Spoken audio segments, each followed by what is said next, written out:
morning students. Today we have studied sensory organs of human chapter 27. वही हमारा run हो रहा है. आपके प्रीवियस इसमें लेसन ये प्रीवियस टॉपिक हमने आइज पढ़ी थी, सेंस ऑफ विजन. आज हम पढ़ेंगे ईयर, आपके सेंस ऑफ हियरिंग. ये वाला सेंसरी ऑर्गन्स है ह्यूमन बॉडी का. अब देखिए इसमें ear does mainly two type sensory tasks. इसके दो मेन सेंसरी टैक्स होते हैं. संवेदी मतलब कार्य दो करता है. फर्स्ट तो है हियरिंग, आई मीन्स सुनना. सेकंड है मेंटेनिंग बैलेंस ऑफ बॉडी, शरीर का संतुलन बनाना. ये भी इसका फंक्शन है ईयर का. तो इस तरह से आज हमें ईयर पढ़ना है और इसके मैंने दो फंक्शंस बता दिए आपके संवेदी टैक्स के, ये सेंसरी टैक्स के अकॉर्डिंग है hearing and maintains balance of body. अब हम ह्यूमन के अंदर पढ़ रहे हैं तो ह्यूमन और अदर मैमल्स, जितने भी और भी जो मैमल्स होते हैं, इनमें ear has been divided into 3 parts. Ears के 3 पार्ट्स होते हैं, जैसे कि आपको मैंने यहाँ पे डायग्राम में शो कर रखा है. ईयर के 3 पार्ट्स कौन से होते हैं? फर्स्ट पार्ट तो होता है एक्सटर्नल या आउटर ईयर, बाह्य कर्ण. दूसरा होता है आपका मध्य कर्ण और तीसरा होता है अंत्य कर्ण. बाह्य कर्ण जो है ये विजिबल होता है, दिखाई देता है हमें. सॉरी, इसको हम बोलते हैं कर्ण पिन्ना. आपके कर्ण पल्लव, हिंदी में कर्ण पल्लव और इंग्लिश वर्ड है इसका पिन्ना. और वैसे इसको ऑरिकल भी बोलते हैं. इसका एक और बायोलॉजिकल टर्म्स है, नाम है ऑरिकल. ऑरिकल मीन्स भी पिन्ना ही होता है. आपकी सबसे ज़्यादा वेल डेवलप पिन्ना किसका होता है? Can you say which animal has develop auricle या पिन्ना? एलिफेंट का होता है और वो मूवेबल होता है. बट ह्यूमन का जो होता है, ह्यूमन का पिन्ना जो है ये आपके इनमूवेबल है और चलायमान है. ठीक है, तो ये पढ़ेंगे. तो यहाँ पे हमने इसका पूरा ये इंटरनल स्ट्रक्चर भी बता रखा है कि जो थ्री पार्ट्स हैं ईयर के. सबसे पहले एक्सटर्नल ईयर, जिसको हम आउटर भी बोलते हैं, बाह्य कर्ण बोलते हैं. इसमें हम स्टडी करेंगे पिन्ना की, ऑरिकल या और हिंदी में कर्ण पल्लव. क्लियर? फिर इसमें एक और पार्ट की हम स्टडी करेंगे एक्सटर्नली, आपके ऑडिटरी, बाह्य कर्ण कुहर.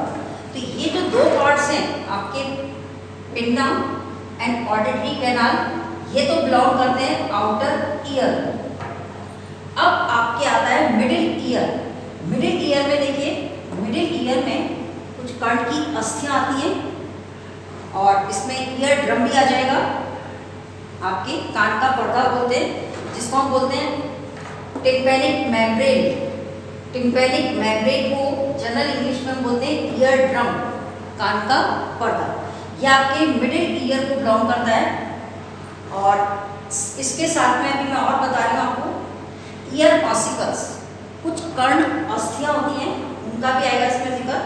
तो वो 3 टाइप्स की होती है कर्ण अस्थियाँ, मैलियस, इंकस और स्टेपिस. आपके इसमें सबसे पहली जो अस्थि है मैलियस, इंकस और स्टेपिस, इसमें सब तीसरे नंबर की जो अस्थि है, बोन है, सबसे स्मॉल बोन होती है ह्यूमन बॉडी की. ये में भी आता है ऐसे क्वेश्चन, विच ये bone is small in human body. Your answer right, stapes. Stapes जो है ह्यूमन बॉडी की सबसे छोटी बोन है, सबसे आपके स्मॉल बोन कहलाती है. तो ये कर्णास्थियाँ होती हैं आपके. फिर इंटरनल ईयर. इंटरनल ईयर में, इसमें इंटरनल ईयर में आप पढ़ेंगे एक तो स्ट्रक्चर कॉक्लिया और एक वेस्टिब्यूलर. ये वेस्टिब्यूलर में तो आपके सेमी सर्कुलर कैनाल्स होती हैं, 3 अर्धवृत्ताकार नलिका होती हैं. उसका अध्ययन करेंगे हम, जिसको हम बोलते हैं प्रधान वेस्टिब्यूल. तो ये आपका पूरा इस तरह से कर्ण का जो है शॉर्ट में पूरी समरी है. अब हम डिटेल में सबसे पहले लेते हैं एक्सटर्नल ईयर. और एक्सटर्नल ईयर में फर्स्ट हमारा टॉपिक है ऑरिकल, आई मीन्स कर्ण पल्लव. तो अब देखिए कर्ण पल्लव जो है ये किसका बना हुआ होता है, हमें देखना है। ये फाइब्रो आपके इलास्टिक कार्टिलेज का बना हुआ होता है, फाइब्रो इलास्टिक कार्टिलेज का। It is made up of fibro elastic cartilage which structure made up of pinna. Clear. फिर इसमें ये जो है आपके इसमें ऑरिकुलर मसल्स होती हैं और ये एक तरह से वेस्टिजियस ऑर्गन्स है, अवशेषी अंग है एक तरह से। और ये कहाँ पे जाकर के there is a cavity in it called, अब ये कहाँ जाकर के खुलता है, एक कैविटी के अंदर, गुहा के अंदर, जिसको हम बोलते हैं कोचा। ये आपका क्या कहलाएगा, कोचा कहलाएगा, या इसको हम ऑडिटरी कैनाल भी बोलेंगे। ये आपकी ऑडिटरी कैनाल कहलाएगी, कर्णनाल।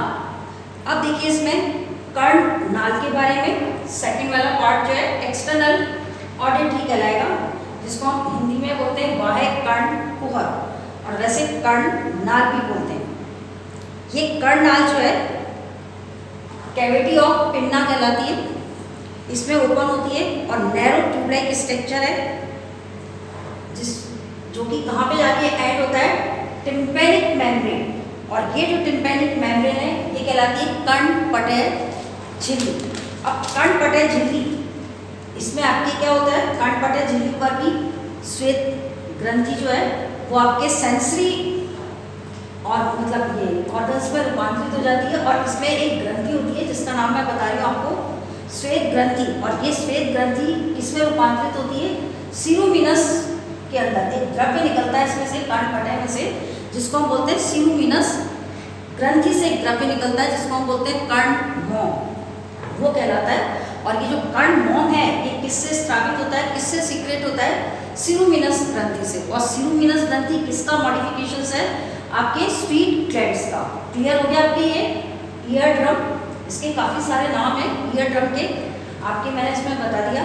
टिम्पैनिक मेम्ब्रेन भी बोलते हैं इसको, ईयर ड्रम भी बोलते हैं, और हिंदी में इसका नाम है आपके बाह्य कर्ण कुहर। ये हो गया आपके। अब हम आते हैं मिडिल ईयर पे। अब मिडिल ईयर देखिए, मिडिल ईयर जो है रिमेन क्लोज इन टिम्पैनिक, ये गुल्ला इसके अंदर कंप्लीटली पैक होता है ये, और ये एक ऐसी कैविटी होती है जो टिम्पैनिक मेम्ब्रेन के बाद में स्टार्ट होती है। आपका जो मिडिल ईयर है ये वाला पोर्शन आपका मिडिल ईयर कहलाएगा। इस मिडिल ईयर्स के अंदर अब कौन कौन से स्ट्रक्चर मैंने आपको बताया, इसमें ईयर ऑसिकल्स बताएंगे। अब कौन कौन सी ईयर ऑसिकल्स होती हैं, एक बात और ध्यान रखना, इस मिडिल ईयर से यूस्टेजियन, आपकी यूस्टेजियन ट्यूब भी जाती है, नलिका भी जाती है, ये इसी से निकलती है मिडिल ईयर से। अब इसके 3 जो ऑसिकल्स हैं जिनको हम बोलते हैं कर्ण अस्थियाँ। ये कर्ण अस्थियाँ हैं, सबसे पहली मैलियस, ये हामर शेप की होती है, हथौड़े के आकार की होती है ये, और किसकी बनी हुई होती है, it is modifications of articular bone, ये आर्टिकुलर बोन की बनी होती है। सेकंड है इंकस, इंकस जो होती है निहाई की शेप की होती है, इसका जो शेप होता है इंकस ऑसिकल्स का निहाई की शेप का होता है, और इट इज ये फॉर्म फ्रॉम क्वाड्रेट बोन, ये क्वाड्रेट बोन्स की बनी होती है। फिर सबसे लास्ट में आपकी स्टेपिस, स्टेपिस जो है ये ह्यूमन बॉडी की सबसे स्मॉल बोन है, और it is horse gene shape, आपके घोड़े के जीन की जो रकाब होती है उसके शेप की होती है ये वाली अस्थि स्टेपिस। और ये कौन सी बोन का मॉडिफिकेशंस होती है, हायोमैंडिबुलर बोन्स का। तो इस तरह से तीनों ईयर ऑसिकल्स का आपका एक्सप्लेनेशन है। अब देखिए इसके बाद में आपका इंटरनल ईयर आता है। इंटरनल ईयर में, इंटरनल ईयर जो है वो टेम्पोरल बोन की कैविटी में सिचुएटेड होता है, आपके सबसे आंतरिक जो है संरचना, जिसको हम बोलते हैं अस्थि गहन, आंतरिक कण को हम अस्थि गहन भी बोलते हैं। इसके अंदर आपके हम 2 पार्ट का की स्टडी करेंगे, कॉक्लिया और एक वेस्टिब्यूला। अब कॉक्लिया देखिए क्या होता है, सबसे पहले कॉक्लिया जो है ये स्ट्रक्चर कहलाएगा आपके, इसमें 2.5 मतलब ये 2.5 सर्किल होते हैं कॉक्लिया के अंदर, और एक शंख की आकृति बनती है इसकी। तो ये शंख की आकृति की संरचना है, 2.5 चक्र का बना होता है। It has total 2.5 cycles. फिर है it's internal cycle cavity is divided into 3 parallel duct. इसमें 3 पैरेलल डक्ट होती हैं जो आपस में एक दूसरे से मेम्ब्रेन्स के द्वारा सेपरेट रहती है, पृथक रहती है। और इस डक्ट के अंदर अब देखिए, इसमें आपको मैं एक और बता दूं जो हमारे बॉडी से भी ये बैलेंस के अंदर वर्क करता है। इसके अंदर एक फ्लूइड भरा रहता है जिसको हम बोलते हैं एंडोलिम्फ। एंडोलिम्फ ये एक प्रकार का फ्लूइड है, एंडोलिम्फ बोलते हैं। और इस एंडोलिम्फ में क्या होता है, आपकी इसकी जो मिडिल डक्ट होती है कॉक्लिया की, ये ऐसा रीजन है, इसमें ये साउंड से रिलेटेड है। कॉक्लिया जो है आपके साउंड से रिलेटेड ऑर्गन्स होता है। क्यों? Because it has present sensory cell, क्योंकि इसमें संवेदी कोशिकाएं होती हैं और which are called organ of Corti, उसको हम बोलते हैं ऑर्गन ऑफ कॉर्टी। और ये ऑर्गन ऑफ कॉर्टी जो है आपके ये इसमें मतलब ये जो आप ऑडिटरी नर्व्स है ना, इससे कनेक्टेड होते हैं। और ये ऑडिटरी नर्व कहाँ जाती है? ब्रेन में। और ब्रेन फिर जो है जो भी साउंड होती है उसको रिकॉग्नाइज करता है और पिन्ना जो है कलेक्ट करता है साउंड्स को। तो इस तरह से आपका ये इंटरनल ईयर का कॉक्लिया हो गया। अब आता है आपका वेस्टिब्यूला, क्या होता है जिसको हम बोलते हैं प्रघाण। इसमें ये अर्धवृत्ताकार सर्किल्स होती है, नलिकाएं होती है, उसको कहते हैं 3 अर्धवृत्ताकार नाल जिसको हम बोलते हैं सेमी सर्कुलर कैनाल। ये क्या, ये किससे रिलेटेड है? It is related to maintains balance of body. Cochlea तो हियरिंग का है आपकी, और जो आपके वेस्टिब्यूला है जिसको हम सेमी सर्कुलर कैनाल कह रहे हैं, ये आपके किससे रिलेटेड होता है? मेंटेन ऑफ ये बैलेंस ऑफ बॉडी, शरीर का संतुलन बनाना। अब इसमें देखिए there are situated right angle to each other, ये आपस में एक दूसरे से समकोण पर अपोजिट डायरेक्शन में तीनों जो है सेमी सर्कुलर कैनाल जो है स्थित होती है। और इसको हम क्या बोलते हैं? आपके वेस्टिब्यूला बोलते हैं। और इसका एक पार्ट जो होता है बड़ा वाला, ये किससे ज्वाइंट होता है? कॉक्लिया से। और कॉक्लिया से ज्वाइंट्स होता है, और ज्वाइंट होने के बाद में अब देखिए इसमें one with utriculus and other is differentiate into saccule. ये 2 स्ट्रक्चर होते हैं इसमें। One end of each canal become wide. एक कैनाल जो होती है काफ़ी चौड़ी होती है, और इसका जो चौड़ा सिरा है वो एक ऐसे स्ट्रक्चर में खुलता है जिसको हम बोलते हैं तुम्बिका या एम्पुला। तो ये आपके एम्पुला में क्या होते हैं? सेंसरी सेल्स होती हैं। और ये सेंसरी सेल्स जो है इससे बनती है नर्व फाइबर से, तंतुओं से बनती है, और जो emerging from the collecting from auditory nerves. और सारी जो साउंड्स होती है वो किस में कलेक्ट हो जाती है? ऑडिटरी नर्व में। और ऑडिटरी नर्व्स आपके ब्रेन को जो भी आपके साउंड्स है उसको रीच आउट कर देती है। तो इस तरह से आपका ये इसका वेस्टिब्यूला का स्ट्रक्चर है। इसमें वेस्टिब्यूला के स्ट्रक्चर में एक और देखिए कि स्ट्रक्चर आपके कलेक्टिवली फ्रॉम मेम्ब्रेनियस लैब्रिथिंग, जिसको हम कला गहन कहते हैं मैमल्स में। इसमें 5 सेंसरी पॉइंट्स होते हैं, और ये जो 5 सेंसरी पॉइंट्स जो होते हैं आर कॉल्ड, इनको क्या कहा जाता है? ऑक्यूस्टिक रिजेस या सेंसरी क्रिस्ट बोलते हैं। There are found in ampulla. और कहाँ पर स्थित होते हैं? ये एम्पुला में। आपका इनका तीनों जो कैनाल, इनका जो जंक्शन होता है मेन, ये एम्पुला के रहेगी, इसको बोलेंगे। तो इस तरह से इसमें एम्पुला के अंदर आपको मैंने 2 स्ट्रक्चर बताए, यूट्रिकुलस और सेक्युलस। इनमें सेक्युलस जो है, सेक्युलस स्ट्रक्चर कॉक्लिया से ज्वाइंट होता है और स्मॉल डक्ट बनाता है। और ये स्मॉल डक्ट जो है डक्टस रिन्यूसेंस कहलाती है। ये स्मॉल डक्ट कहलाएगी, ये मिडिल डक्ट है, और ये लार्ज डक्ट। इस तरह से आपके, तो ये आपके cochlear apparatus is divided into 3 parts. अब ये कॉक्लियर एपरेटस भी जो होता है 3 पार्ट्स में डिवाइड होता है। इसका सबसे पहला पार्ट है स्केला वेस्टिब्यूला, दूसरा पार्ट है टिम्पैनिक, आपके स्केला टिम्पैनिक स्केला मीडिया, और तीसरा पार्ट है स्केला टिम्पैनिक। ध्यान रखना, इसका फर्स्ट पार्ट तो कहलाता है स्केला मीडिया, दूसरा पार्ट है वेस्टिबुला और दूसरा है स्केला मीडिया और तीसरा है स्केला टिम्पैनी। इसके मैं पार्ट्स लिखूँ आपके। फर्स्ट थ्री स्केल्स हैं इसमें। फर्स्ट तो है स्केला वेस्टिबुला, जिसको हम बोलते हैं प्रधान नलिका, ये तो प्रधान नलिका होती है। दूसरा है स्केला मीडिया, ये आपके स्केला मीडिया जो है कॉक्लिया नलिका ही कहलाती है। और थर्ड है आपके स्केल टिम्पैनी।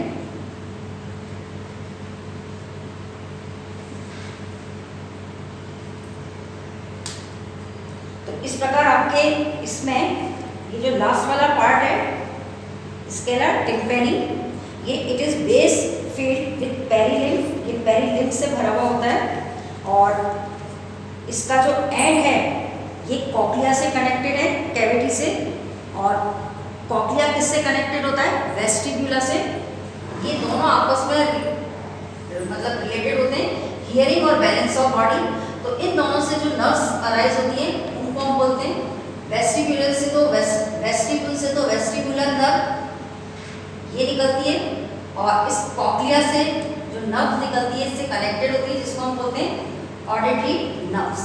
ये दोनों नर्व्स जो है आपकी कहाँ पे रीच आउट होती है? ब्रेन के अंदर, और साउंड की मॉर्निंग मतलब जानकारी देती है आपको।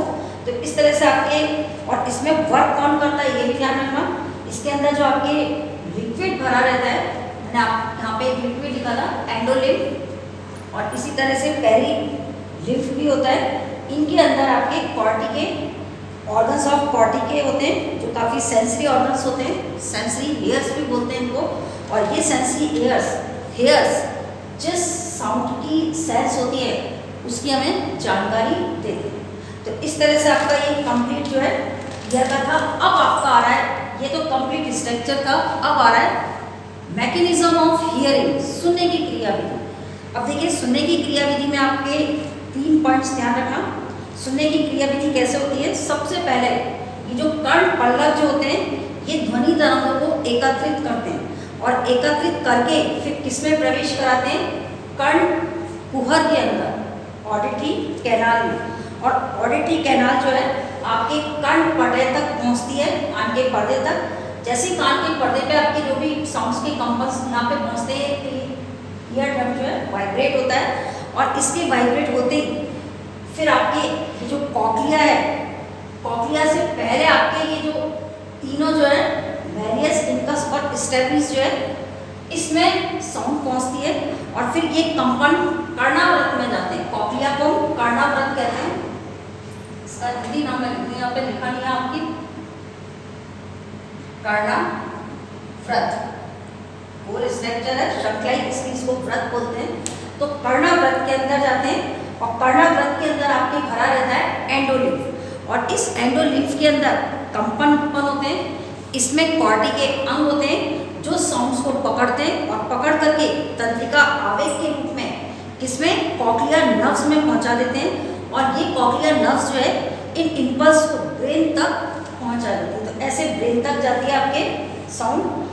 अब इसमें साउंड के ये तो आपका हो गया कैसे हियरिंग होती है। अब देह संतुलन कैसे होता है इसका देखिए आप।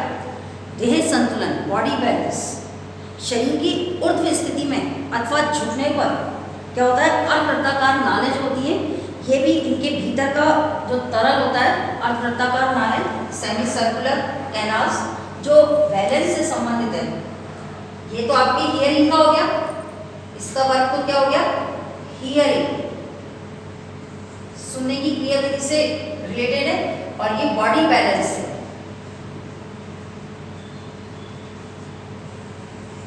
आपके वेस्टिबुला बॉडी बैलेंस और कॉक्लिया हियरिंग।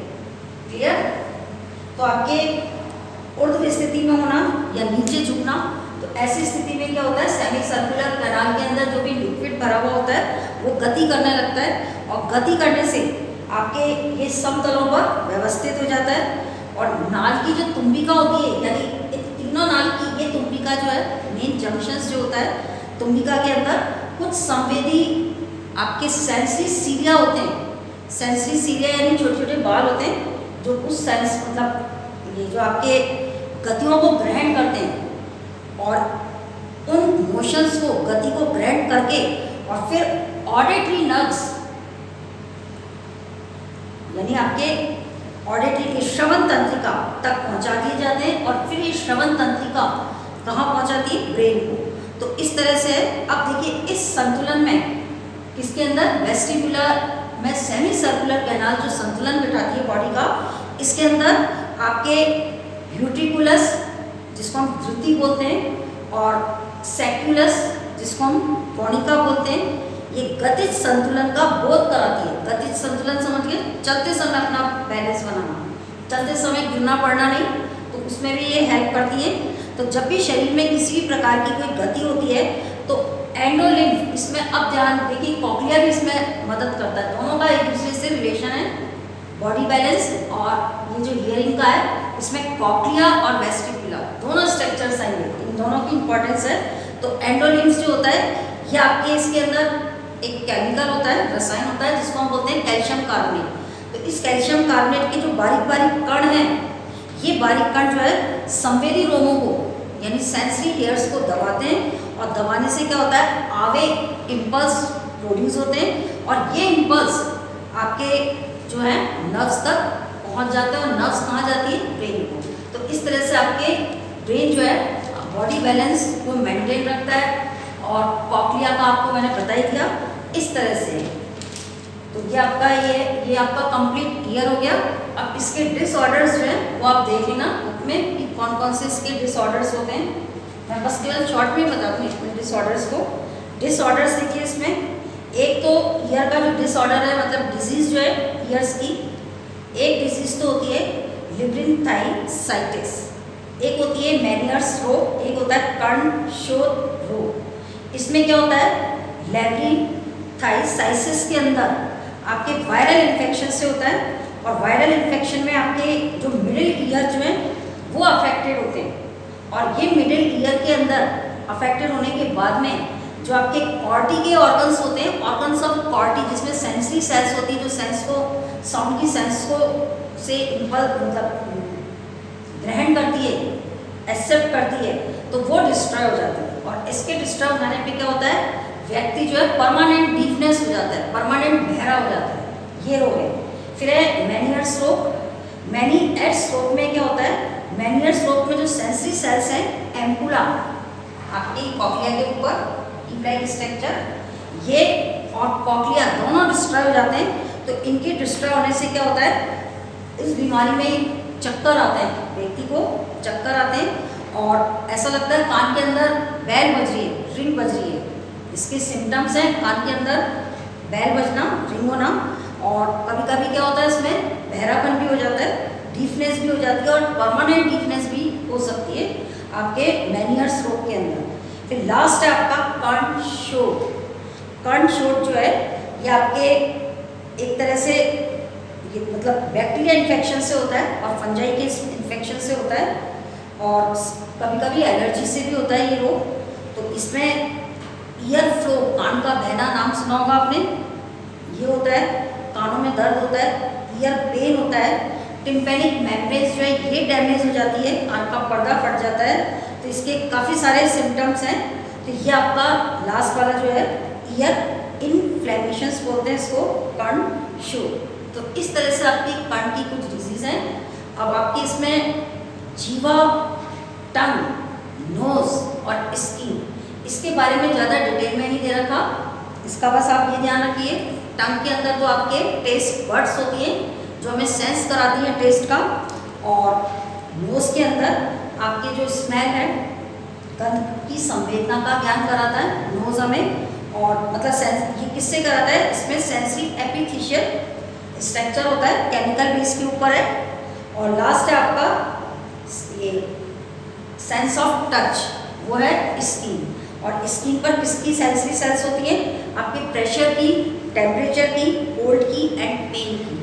तो वो आपके इसका हमें बोध कराती है। तो इस तरह से आपके ये कंप्लीट हो गया सेंसरी ऑर्गन्स ऑफ